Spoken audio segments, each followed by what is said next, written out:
So, you've decided it's finally time to get on the road, and you're in exactly the right place. We're about to break down that first massive step in any driving journey, getting your learner's license. Let's get into it. So what was it that finally pushed you? Was it a New Year's resolution? Maybe you saw one of those TikToks, the ones that say, at your big age, you still haven't done it. Hey, it could even be a smart money move. Insurance is often cheaper the earlier you're licensed. Whatever your reason, you're here now, and that's what matters. Here's the game plan. We're going to break this whole process down into 5 easy chunks. First, what a learner's license actually is. Then, we'll check if you're old enough, get into all the documents you'll need, walk through booking day itself, and finally, figure out what to do once you're all booked. Okay, so first things first, what even is this permit? Before you can even dream about your first driving lesson, you've got to get this crucial step out of the way. Think of a learner's license as your official permission slip to practice driving.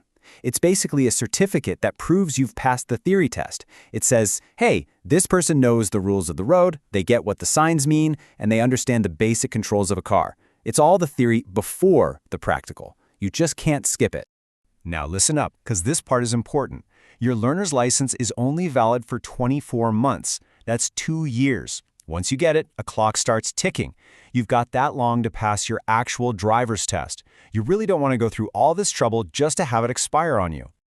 All right, next big question. Are you even old enough to apply? Well, the minimum age actually changes depending on what kind of vehicle you want to drive. So if you look at the breakdown, it's pretty clear. For a small motorcycle, we're talking under 125 cc, you can apply when you're just 16.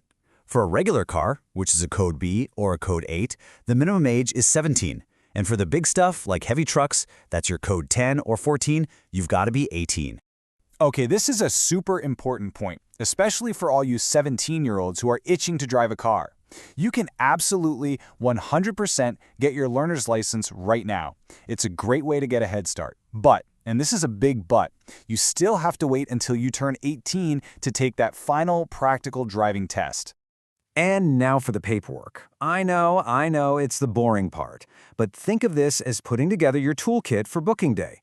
Seriously, having everything ready beforehand is going to save you a massive headache. Let's quickly run through your checklist. You're going to need your ID document, 2 identical black and white ID photos, the booking fee, it's usually around 250 Rand, but definitely check what it is in your province, proof of where you live, and a black pen. Yes, really. Now, a lot of people get stuck on the proof of address part. What if you don't have a utility bill in your name? Don't worry, it's not a problem. You can get an affidavit from your parents that confirms you live with them. Or you can go to your local ward counselor and get an official stamped letter. So you've got options. And here's that pro tip about the pen I mentioned. I'm not kidding, bring your own. You do not want to be that person waiting in a long line for the one single pen that the whole office is sharing. And the rule is simple, it has to be black. All government forms must be filled out in black ink, so don't let a tiny detail like that trip you up. Okay, your toolkit is packed and ready. Let's do a little walkthrough of what's actually going to happen when you get to the Driving License Testing Center, or as you'll hear it called, the DLTC.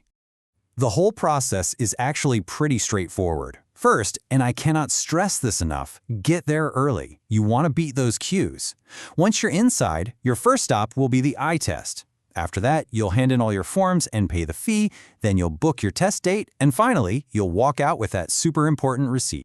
The eye test is nothing to freak out about. It's done on this machine that kind of feels like you're playing a computer game. They'll just ask you to identify some things on the screen. It's simple, but I'll admit, sometimes my lefts and rights get a little mixed up, so I have to really focus. And obviously, if you wear glasses, please wear them for the test. Now, if for whatever reason you struggle with the machine, or the results aren't clear, don't panic. All they'll do is ask you to go to an optometrist to get a proper full report. And remember, you can go to any optometrist you want. You don't have to use one they suggest. And congratulations! You've made it through the whole booking process. So you have your date. What's next on this road? Okay, that little piece of paper they give you at the end, the booking receipt. That thing is everything. It's got your test date, your time. It is literally your ticket to get into the test venue on the day. The second you get home, put it somewhere safe. And a final piece of advice when you're choosing that date, you've got to be strategic. If you haven't even cracked open a study guide, booking your test for next week is probably a terrible idea. But at the same time, don't book it for 6 months from now because you might lose all your motivation or forget what you've learned. You got to find that sweet spot. And that's pretty much it. You've battled the admin, you've passed the eye test, you've booked your date. The only question left is, are you ready to hit the books and actually pass this thing? The road ahead is all yours.